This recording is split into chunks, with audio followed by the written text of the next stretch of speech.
it means to the Bidens and to the family and to those who support Joe Biden. When you got a guy like Kasich who comes out and speaks, and you have other Republicans as well, there weren't a lot of Democrats that certainly spoke for Donald Trump in the RNC. What do you think that means, John, to Joe Biden and his family, that you have some Republicans that have come across the aisle that say, Colin Powell, I think, is another perfect example, that have gone across the aisle and said, I support Joe Biden? We're seeing every day more and more former Republican officials, governors, GOP party officials, former Republican members of Congress, all coming out and supporting Joe Biden.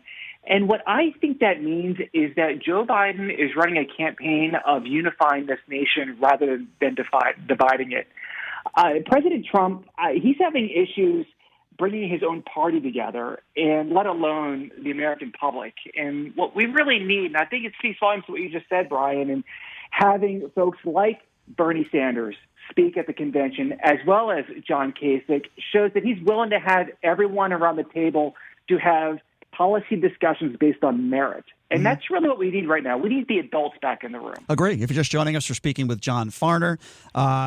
He was with the U.S. Department of Commerce with the George W. Bush administration. To stick on the topic of George W. Bush, John, let's talk about the John Lewis funeral. Listen, I'm going to be honest with you. I did not vote for George W. Bush, but the moment after 9/11 where George W. Bush picked up that megaphone and said, "We hear you, the world hears you," I got goosebumps. It was a great moment for the country. Listen, I'm not a fan of the war in Iraq. I'm not a fan of a lot of the decisions that George W. Bush made, but I think the Bush family is a classy family. I've always said that about them. So let's talk